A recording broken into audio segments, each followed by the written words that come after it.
চারটা সুপারকার একসাথে গর্জে উঠল। মুহূর্তের মধ্যে তারা সামনে ছুটে গেল। আধ মিনিটও লাগেনি, ভ্যানটাকে চারদিক থেকে ঘিরে ফেলল। ড্রাইভার কিছু বুঝে ওঠার আগেই সুপারকারগুলো ব্রেক করে সামনে দাঁড়িয়ে গেল। দরজা খুলে বেরিয়ে এলো একদল ধনী বেপরোয়া যুবক। তাদের চলাফেরা দেখেই বোঝা যায় এরা কারোর সামনে মাথা নোয়ায় না। আর এই সব কিছুর কেন্দ্রবিন্দুতে একজন সাধারণ মেয়ে, নাম তার রিয়া। দরিদ্র পরিবারে জন্ম, কিন্তু মেধায় পুরো শহরের টপার। কিন্তু সমস্যা ছিল একটাই, টাকা। তার পরিবার বিশ্ববিদ্যালয়ের খরচ চালাতে পারেনি, তাই সে বাধ্য হয়ে ভর্তি হলো একটা আন্তর্জাতিক কলেজে, যেখানে পড়ে শুধু ধনী বখাটে বাচ্চারা। ওই কলেজ ডিগ্রি পাওয়ার শর্টকাট, ন্যূনতম মার্কসেই ভর্তি। কিন্তু রিয়ার ট্যালেন্ট দেখে কলেজ তার টিউশন ফি মওকুফ করে আর দেয় স্কলারশিপ। অনা কেন, আমি হেঁটে আসি। ও নিশ্চয়ই তোমার প্রাইভেট জেট খারাপ। রিয়া তখনই বুঝে গেল এই ধনী লোকদের সাথে মানিয়ে নেওয়া সহজ না। এক মাসের মধ্যে সে সবার চরিত্র বুঝে ফেলল। আর তখনই এলো সুযোগ। অর্ণব একজন ধনী পরিবারের ছেলে, খারাপ রেজাল্টের কারণে তার বাবার কাছে অপদস্থ হতে চলেছে। রিয়া এগিয়ে এলো। আমি তোমাকে পাশ করাতে পারি।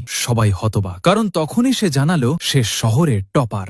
সে বলল, মাত্র কয়েকদিনে আমি তোমাকে সব সাবজেক্টে পাশ করাবো। Deal final. প্রতিদিন 1 ঘন্টা, মাসে নির্দিষ্ট দিন আর মোটা টাকা। রিয়া তাকে পড়ায়, কিন্তু অন্যদের মতো না। সে উস্কানি দেয়, ইগোতে আঘাত করে, জেদ জাগিয়ে তোলে। তুমি বোকা না অলস? মাসিক পরীক্ষার ফল বের হলো, অর্ণব সব বিষয়ই পাশ। পুরো ক্লাস হতবাক। এবার সবাই রিয়ার কাছে পড়তে চায়। 500 টাকা থেকে সরাসরি $1000 অফার। কেউ কেউ তো নিলামের মতো দাম বাড়াচ্ছে। কিন্তু একজন চুপচাপ তাকিয়েছিল, নাম তার তৃষা। ক্লাস শেষে তৃষা আর তার দল রিয়াকে ঘিরে ফেলল। তুমি কি জানো অর্ণব আমার কে? আমরা ছোটবেলার বন্ধু, এমনকি বিয়ের কথাও ঠিক। সে ভাবে এবার বুঝি বিপদ। কিন্তু তৃষা বলল, তুমি ওকে পাশ করিয়ে আমাকে বিপদে ফেলেছে, কারণ এখন অর্ণব ভালো করেছে আর তৃষা ফেল। পরিবার তাকে অপমান করছে। তৃষা বলল, তুমিই আমাকে পড়াবে, গোপন রাখবে, আর আমি তোমাকে একটা ভিলা কিনে দেবো। আমি উপরে থাকবো, তুমি নিচে। পাশ না করলে টাকা দিয়ে পিষে ফেলবো। স্কুল থেকে বের হওয়ার পর রিয়া একটু স্বস্তি পায়, ভাবছিল সব ঠিক হচ্ছে। ঠিক তখনই তার বাবা হাজির। সে ইতিমধ্যে টাকা নিয়ে ফেলেছে রিয়াকে এক বুড়ো লোকের সাথে বিয়ে দেওয়ার জন্য।